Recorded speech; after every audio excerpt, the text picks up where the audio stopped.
Good afternoon. I want to take this time to welcome all to the September 29th agenda meeting, where we will set the agenda for the October 6th, 2020 board of directors meeting. We'll have some presentations today. Thank you so much. We'll have our Hunger Action Month proclamation. I'll take time to read that, as well as Fire Prevention Month, Arts and Humanities Month, and the Arkansas Arts Center. Actually, I'll start first with fire prevention first, and we see some of our dedicated members of the Little Rock Fire Department here. Let's all give them a round of applause for their service.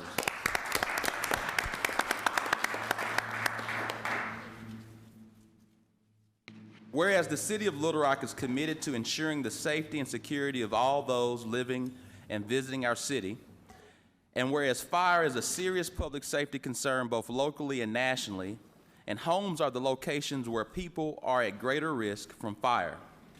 People tend to underestimate their risk to fire, particularly at home. The overconfidence lends itself to a complacency toward home escape planning and practice.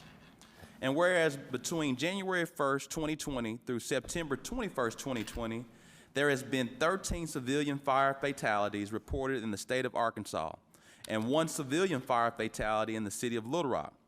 And whereas cooking equipment is the leading cause of home structure fires and associated injuries, and the third leading cause of home fire deaths, along with heating and electrical equipment and smoking materials.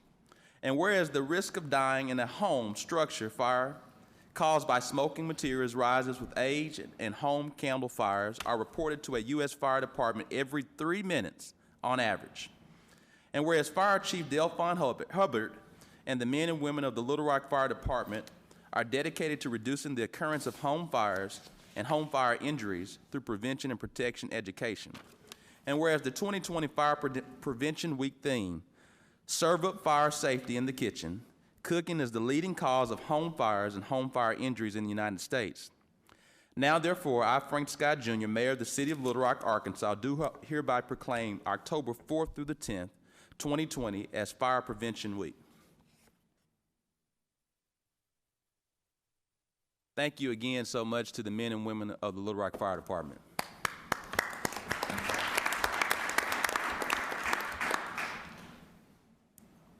Next, we have Hunger Action Month. Whereas hunger and poverty are issues of grave concern in the United States, the state of Arkansas, and the city of Little Rock, and whereas the city of Little Rock is committed to taking steps to raise awareness about the need to solve hunger in every part of the city and to provide additional resources that residents of Little Rock need, and whereas City Hall is committed to working with the Arkansas Hunger Relief Alliance, Little Rock School District, Pulaski County Special School District, Central Arkansas Library System, Arkansas Food Bank, Clinton Foundation, food pantries, and other hunger agencies to educate people about hunger relief programs, including federal nutrition programs. And whereas according to Feeding America, since the pandemic started, Arkansas has seen an additional 150,000 residents and an additional 65,000 Arkansas children begin to experience food insecurity. And whereas the pre-pandemic numbers of more than 80,000 individuals and nearly 21,000 children experience hunger annually in Pulaski County could increase by 10%, many of these people rely on food assistance from USDA programs and hundreds of partner agencies. And whereas the Food Research and Action Center notes that the effects of the pandemic on food insecurity have disproportionately impacted Black and brown communities, and whereas hunger organizations across the country, including the Arkansas Hunger Relief Alliance and Arkansas Food Bank, have hosted events and activities throughout the month of September to bring awareness to the issue of hunger and encourage community involvement to help alleviate hunger in the Little Rock, and whereas the City of Little Rock acknowledges the important role City Hall plays by coordinating and promoting summer and after-school meals, food distributions, and more. Now, therefore, I, Frank Scott Jr., Mayor of the City of Little Rock, Arkansas, do hereby proclaim the month of September 2020 as Hunger Action Month. I do want to take this time just to recognize many members of the City of Little Rock staff, but also City Director Kathy Webb, who's been a stalwart leader as it relates to hunger advocacy, as well as City Director Director Adcock and City Director Cappy Peck, who've been many different types of advocates for hunger relief throughout this pandemic, and so I want to take time to recognize those city directors.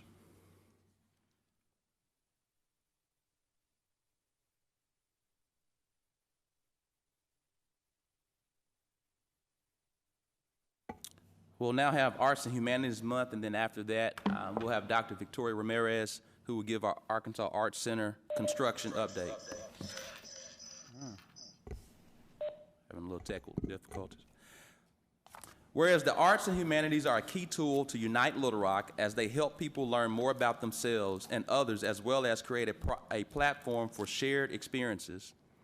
And whereas Little Rock has long officially recognized the importance of culture through initiatives such as municipal auditoriums, a zoo, museums, and a library, and whereas the creative economy is important to Little Rock and is a driving force connected to many city and city-supported initiatives, including Art Space, Art Place, Asher Avenue Revitalization, and Opportunity Zones, as well as the work of the Public Affairs and Creative Economy Advisor in the Mayor's Office. And whereas in 2020, the arts, humanities, and creative sector have been challenged in unprecedented ways in light of COVID-19 pandemic and an economic collapse with scores of canceled performances and events which have affected the livelihoods of hundreds of individuals. At the same time, the creative sector has been called upon to respond to the growing social justice movement. And whereas despite these challenges, the creative sector have lived up to its name as it has used its creativity and skills to create online exhibits and performances, teach virtual classes, offer socially distanced reading and viewing opportunities, and re-envision missions. And whereas while the creative sector has continued to engage with the public and offer their resources to inspire, amuse, educate, and inform the public, the financial burdens this sector have experienced have been among the worst of any sector. And whereas the City of Little Rock continues to explore innovative ways to support the individuals and institutions which compromise the creative sector in recognition of their value to the city and its residents. And whereas for 28 years, October has been designated as Arts and Humanities Month on the national, regional, state, and local level. Now, therefore, I, Frank Scott Jr., Mayor of the City of Little Rock, Arkansas, do hereby proclaim October 2020 as Arts and Humanities Month. We'll now have Dr. Victoria Ramirez, our Executive Director of the Arkansas Arts Center. Thank you, Mayor Scott. Good afternoon, everybody. It's such a pleasure for me to be here. I'd like to thank the city directors, city manager. Thank you for having me. I'm so honored to be here today to give you an update on the incredible construction project happening at MacArthur Park, and that, of course, is your brand new Arkansas Arts Center. We've got an image on the screen which shows you a view from above of what the construction site is looking like. I don't know if you've all had a chance to drive by MacArthur Park, but the building is coming to life, and it is so impressive to see the full scale of what the building will be on both the north end and the south end. If you take a look at the image that's up on your screen right now, you can see the large white building on the right. That, in fact, will be where our galleries will be housed, and our offices will be on the first floor. On the left, you can see the start of our cultural living room, and off in the distance, you can see the fly tower for the theater, and of course, the south end of the Blossom, or our main lobby. I have some renderings to share with you all, and I think, and actually some new images too, so hopefully you all get an even better sense of what the Arts Center is going to be. Before I jump in, though, I really do need to thank each and every one of you on behalf of the Arts Center Board and Arts Center Foundation. This is such a successful public-private partnership, and everything that you see us present to you today could not be possible without the support of the City of Little Rock, the city residents, and of course, all of our donors who are getting us so close to our campaign total and really making this, I'll just call it a dream, a reality, because we are on schedule to open in '22, and we could not be more excited. So let me show you our first slide. Did that advance? Oh, here we go. There we go. A little bit of a delay. This, of course, is a rendering I think many of you have seen before. The roof line that you see is an architectural and engineering marvel. This roof was just poured. It's made of concrete, and 250 tons of concrete were poured just last week, making up the last pieces of this signature roof line. For many people who don't know Little Rock or don't know Central Arkansas, this will become a feature architectural image for many people who come visit our city or are curious about our city, because that roof line is so distinctive. Of course, underneath it, what you're seeing is a space that we call the cultural living room. It's a glassed-in space, 4 walls of glass, and it's really a hub for the community. It's a space for programs, it's a space for events, it's a space available for rent, but really it's a space for the community to gather. And I'm so proud to say that the Arts Center is still committed to being absolutely free for everybody who walks through the doors. So to think that the cultural living room can be a living room for everyone, I think is just so exciting. When I think about the cultural living room, I think about some of our partners, and I want you all to know that the Arts Center remains committed to working with all of our partners, including CALS, UALR, the school district, the ballet, the Film Society. We have a list of partners that we really want to open up our space to be a programming space for them and a space that helps them achieve their mission.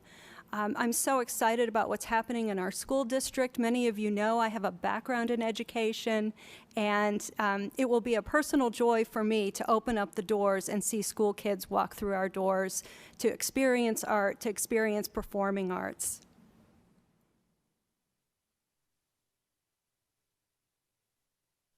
Little bit of a delay. There we go. Some of you may recognize this slide because, of course, what you're seeing on the right is our signature 1937 facade. And the relief of that facade, of course, says Museum of Fine Arts, marking the museum as one of the oldest cultural organizations in the state and in the region. And then, of course, in front of the facade, you see the Henry Moore sculpture. And we're so thrilled to be able to bring it over to the Arts Center property, to have it as a place that greets visitors when they come through the doors. Of course, it is our plan to clean and conserve the sculpture, so our hope is when we put it in front of the doors of the Arts Center, it will really be just a gleaming welcome for everybody who comes in. When you walk through the doors of the 1937 entrance, you're really met by a space that we're describing as a jewel box. It's a wood-paneled space. It's our main lobby that will be on the north side. 1937 was an era for Art Deco, and this, of course, will be inspired by that era. Again, underscoring the history of our organization. You know, it's one thing to say that we're going to have this gleaming new building in 2022, but let's not forget we have a history of decades of art programming and outreach. I don't think my slide is advancing. Let me try it again. There we go. One of the unique things that our architects did in this space that you all seeing is its 2 levels. And so it'll really be not only a beautiful space, but really an awe-inspiring space when the visitors come in. And here's a slide I don't think many of you have seen before. This is a rendering of what our new galleries will look like. And when you drive down 9th Street and you look over at the Art Center, you'll see in our white building a long 20-foot wide window. And that is a perch that allows people to peer into the galleries, or allows people who are in the galleries to peer out. And you can see that on the right of this image. And this space, of course, will hold works from the Foundation's collection of 14,000 works of art. I have to tell you, I am so proud of our collection, and what you will see when you come visit our building in 22 is a collection that really reflects the diversity of our city. We want people to come in and connect to the art that's in our collection. We want to host exhibitions that will speak to people and mean something to people. And these gleaming galleries will really give us an opportunity to showcase art in ways that we haven't been able to before. Nothing like new paint and lighting, I think, to change the way a work of art looks. I think we all know that, just even from any kind of renovation we may have done to our house. I mentioned before the Blossom, and that, of course, is the name of our main lobby space. And if you look at the slide that's on the screen right now, what you'll see are those white petals, if you will, and that, of course, is our main lobby. I love using the term Blossom to describe our lobby. We're, of course, the natural state, and certainly the Art Center is placed in the middle of a park setting, and we want to really play off that interior-exterior natural connection. One of the ingenious things about this Blossom is it's really just one long corridor, and it allows you to get from the northern and southernmost points of the Art Center and find anything that you would like. If you drive down Commerce Street, you'll get a chance to see the roof line on the south side. This is, of course, the space that opens up onto the park. These are just soaring, light-filled spaces. And for people who visited the Art Center in its former building, I often heard that people wished it was lighter and brighter, and we've certainly answered that with this brand-new architecture. I'm really proud to think about what our calendar of events and programming might look like. As I mentioned, we really do plan to partner with all sorts of organizations throughout the community and really open up our space to them so they can use our space. We have a lecture hall, we have a theater that seats 350 people, and we have other programming spaces which would just be ideal for gatherings, whether it's for toddlers or teens or seniors. We're really wanting to engage everybody in the community in the new Art Center. This is a new rendering we haven't shown very often, but in addition to the support that we received from the city, we also received a very generous donation from the Wingate Foundation, and they, of course, will be the namesake of our art school. And this is actually a rendering of our art school. You'll see the classroom doors, which are lined by wood, and then, of course, the hallways aren't just hallways, but they're actually galleries.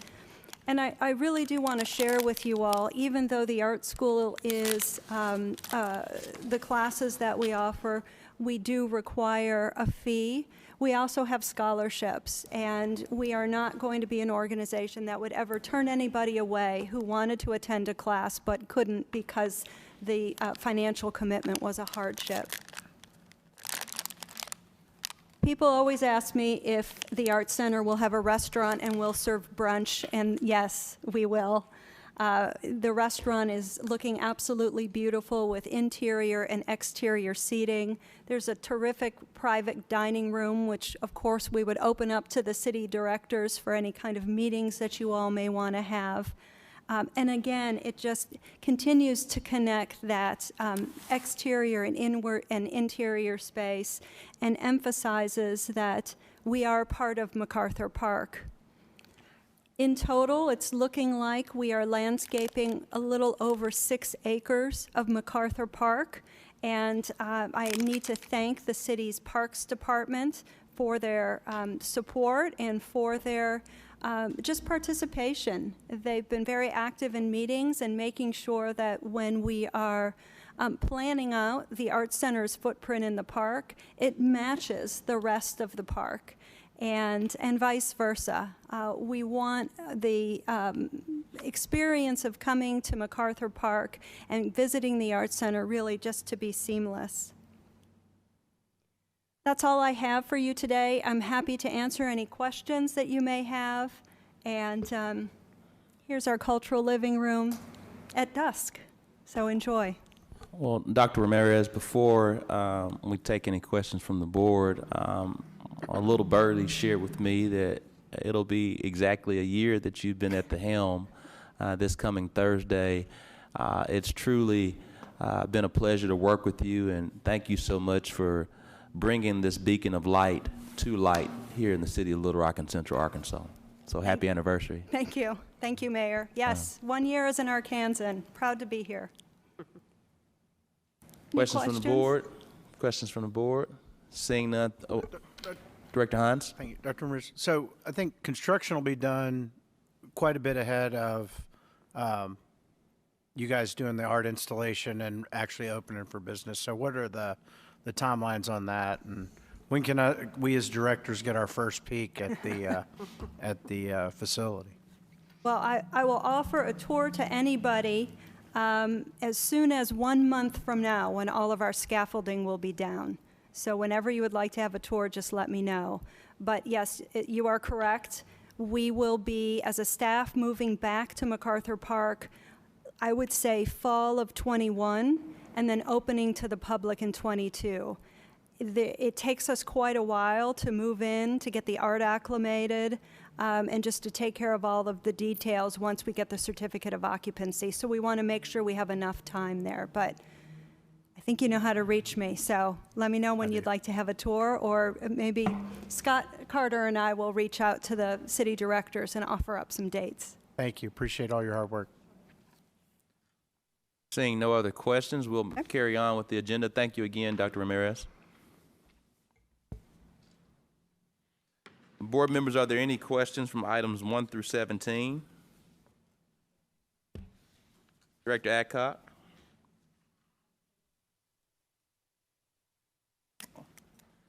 Question for number 5.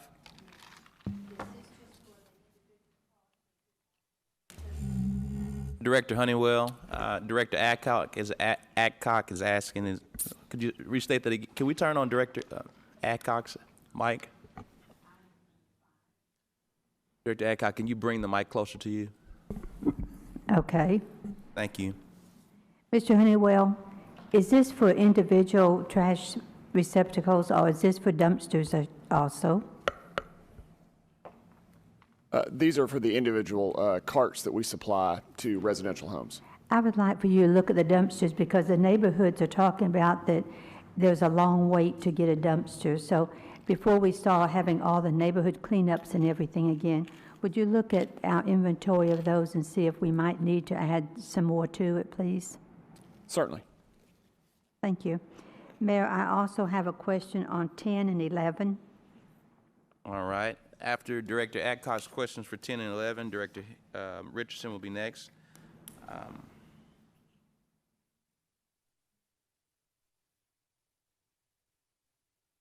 Director Howard. Yes, ma'am. Director Howard, we had some of the programs that was not being finished or launched by Carol Links. Is this including Southwest and West Central both? No, ma'am. Those are under the Parks Department. CDBG funds Meals on Wheels to homebound senior citizens. What locations do we? It's citywide. Citywide? Yes, ma'am. Okay, I would like to see a list of the ones that are included in 10, and then also the costs to the Parks and Rec for the 2 that are not included in 10, please. Okay, I'll have to get John to get that information for you. Okay, thank you. Chief Hubbard.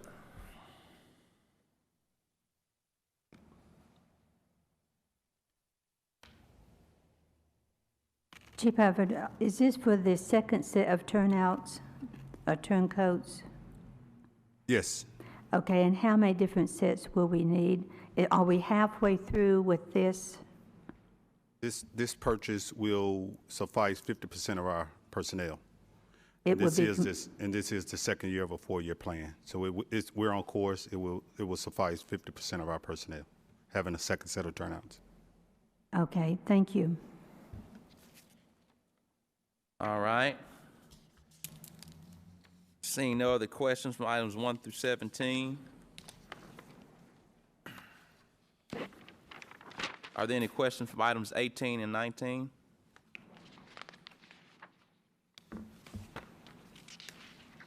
Questions from items 18 and 19? Seeing none. Are there any questions for the public hearing on 20 and 21? Seeing none. Our agenda meeting is now concluded, adjourned. We'll now move into our policy agenda. Mr. Charles Blake will give our 2020 census update.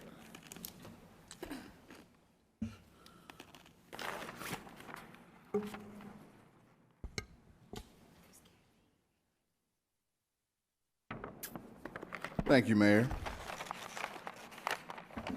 As you know, today is September 29th. We've been told by the U.S. Census Bureau that the last day that we could complete our census, our self-response, would be September 30th, which is tomorrow.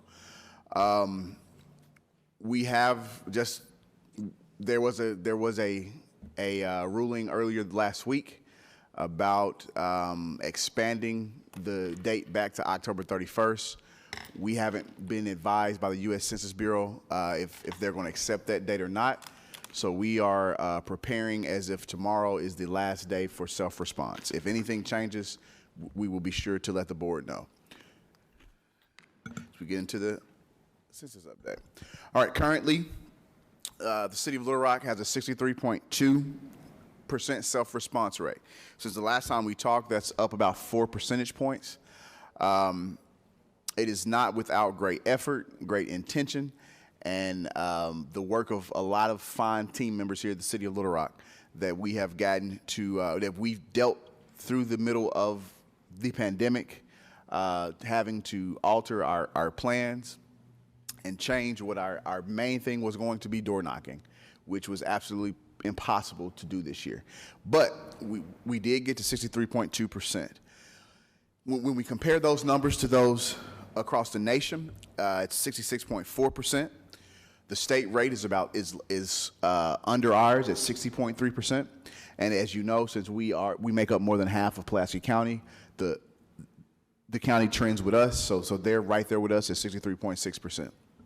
So if we look at what the final count was 10 years ago, self-response rate was at 65.8. We fell behind that about 2 percentage points. When we dive a little deeper and look into the census tracts, as you know, when we first started having these updates in April, a lot of our city was orange, dark orange. As you see across the board there, we have everything north of 630, west of University, except for one precinct there in Ward 7 is blue, which means it's over 50%. Still, we've had a hard time, and this is something that we've talked about reoccurring, had a hard time reaching our residents in Ward 1s, Ward 2, Ward 6, and Ward 7. So this is a visual demonstration of the difficult time that we have reaching out to, talking with, and hearing from those residents in South Little Rock and East Little Rock. But there's good news and bad news to every side of a coin, right? So if we're looking at our top 5 census tracts, as you can see there, I have them listed. Our highest tract was 42.19. The hands go up, look at there. 86.2%. Not over yet. We still got another day.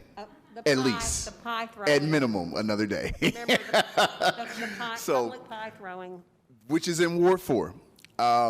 Ward 3 had the next two highest, 22.10, 49.02, 84.5%, and 83.6%. Ward 5, highest census tract was 42.29, which is 82.6%, and another one in Ward 2, 21.04, and 42.13. Actually, it's our top 6. I said 5, but it's 6 here. I'm giving you extra ones. But the bottom tracks, of course, Ward 1, Ward 1, Ward 2, Ward 1, Ward 1, and Ward 3. But again, Ward 3, that 9802 is around UAMS. As we know, a lot of the houses around UAMS are no longer houses. They've been purchased by UAMS. And that had a big impact on the percentage when we're talking about self-response rates. If those houses aren't houses anymore, then those addresses can't respond. So the low percentage rate around 9802 was around the reconfiguring or rezoning of that area. So when we look back at that map, that area in the middle that's almost black, that's our highest. That's actually on the cusp of Ward 5 and Ward 3. I mean Ward 5 and Ward 4, primarily in Ward 4.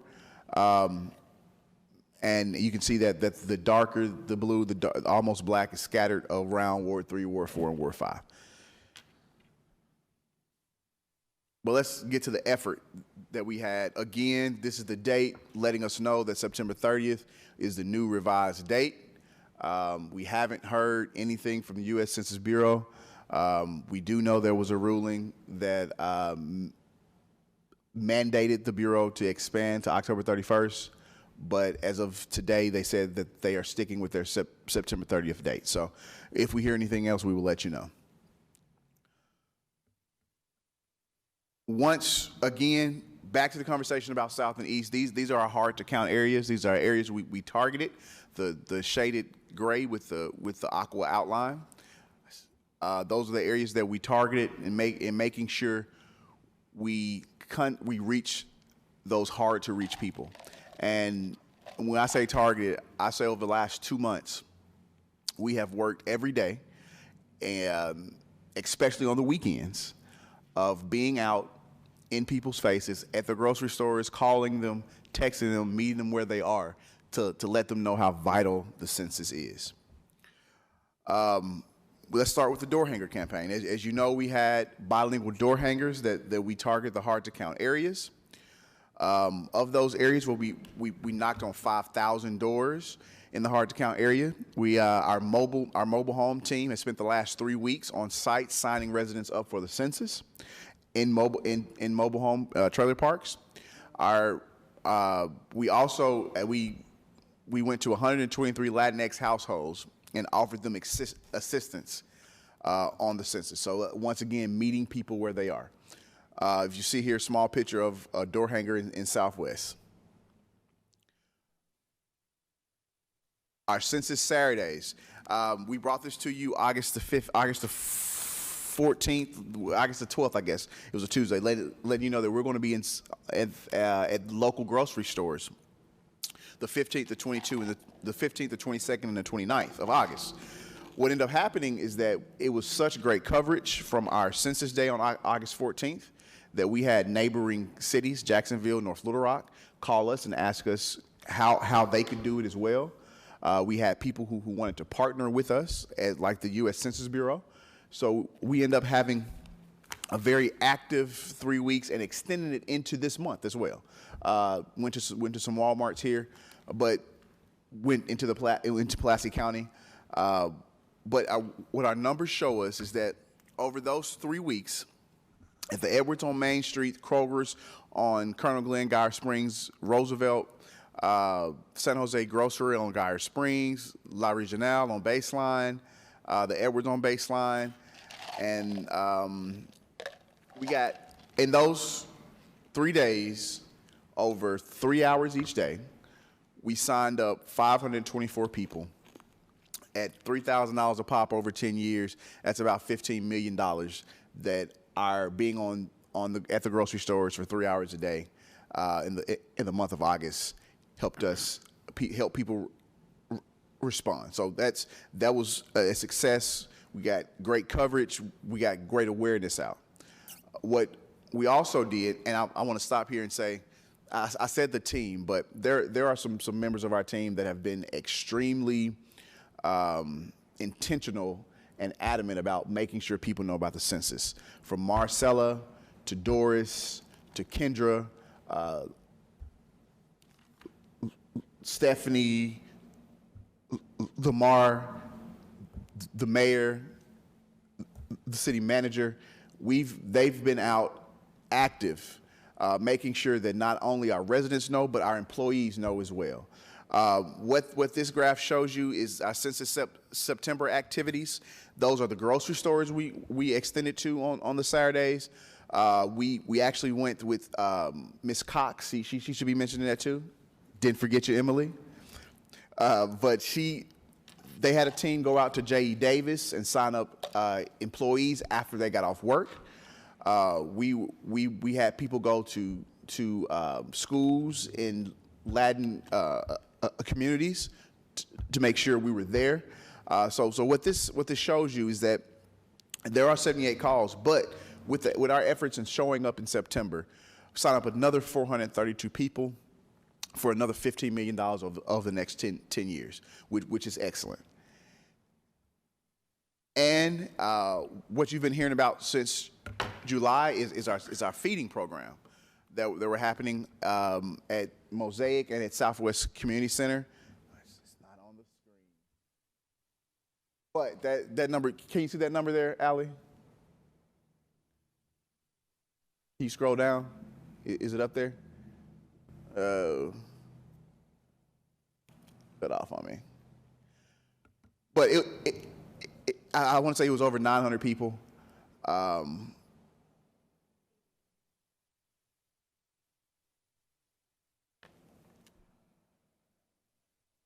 Let's go to the next one. I will update you with that number there.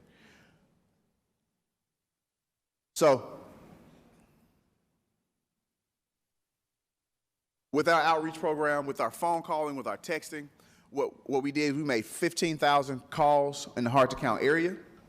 We made an additional, that's not of the 50, it's another 9,780 calls that were made to Latinx households, 14,100 text messages that were sent across the city, and an additional 3,263 text messages were sent to the Latinx community. So we were trying to make sure the census was that we reach people through their cell phones, through their home phones, at their front doors as much as possible, as much as we could. So I can say that I'm extremely proud of the effort of this census team. So when we look at how we had to revise our plan after February, according to COVID, we went and had our KTHV census partnership, which was phenomenal. I'm sure you guys saw some of that coverage. We got good coverage from our fire department. We had our Census Saturdays in hard-to-count grocery stores, door hanger, phone banking, texting programs. We partnered recently over the last weekend and last Tuesday. We partnered with the U.S. Census Bureau and had a census caravan where we drove through neighborhoods, John Barrow, South End, College Station, with a loudspeaker and our fire trucks and our fire marshal, letting people know that the census is coming. So that was a partnership, something we did with the Census Bureau, as well as we expanded our September Media Blitz to urban and Latino radio. I think on some of the stations we're on every single commercial break. So there was no stone unturned. Hopefully, we will hear from the U.S. Census government, U.S. Census Bureau, and the federal government, and we'll get an additional 30 days to sign up as much people as we can. But I want to say that is the end of the census presentations, and I'll take any questions. Mr. Blake, just one thing. Stephanie just sent to me that the 2020 census earlier today, I know we've been in meetings, but earlier today, the 2020 census has announced that there will be a new target date of October the 5th to finish the 2020 census count. And I think that's irrespective of the court proceeding as well from that standpoint. So the new deadline is October the 5th, per just some information on the from the news arena from the Census Bureau announcing this new target date of October 5th to finish the 2020 census count. But we'll get some more information to make that confirmation later. Just one question. If I read the analysis correct, I know you said we're at 63.2. Are we leading the state in self-response rate? Well, it's really close between us and Bentonville. County-wise, we are us and Benton County are the top two, but it's really close. I haven't checked Bentonville this week though, but I will check them as soon as I sit down. Well, I think it's one. I just want to take time to commend the team with the understanding that 10 years ago, the census deadline wasn't cut significantly. Neither was there a global pandemic, and for all the effort with all the named individuals from Marcella to Doris to Emily to Mr. Moore, yourself, Mr. Blake, to Lamar, to Stephanie, to Kendra, to volunteers like Ms. H and others. Absolutely. There was a lot of hard work. Director Adcock, I know you spent a lot of time at the food distribution as well. I want to make sure that we, as well as Director Webb at Mosaic, Director Adcock at Southwest. There was a lot of effort to get to this point, and it looks like we still got more time. So that at least gives me another week or so before I thought it was going to be Director Hines that was going to put a pie on my face, but I mean, I guess West Little Rock doesn't want to do any work today. But I guess it's going to be We'll see. it's going to be Director Peck, but we still got time to determine who's going to put a pie on my face, and let's try to continue to get more and more people to take 5 minutes out of their day to complete the census, whether by mail, by phone, or online at my2020census.gov. Any questions from the board? Director Adcock? Yes, Mayor. This Friday, we will be at Southwest Community Center again with 1,100 boxes of food to give away. And since the time has been extended, I'm sure Marcella and Doris will be there with the census, so that will give everyone an opportunity to go by Southwest Community Center and fill out your census on Friday between 8 and 11:30. Thank you. Thank you, Director Adcock. Any more questions from board members? Seeing none, policy agenda meeting concludes.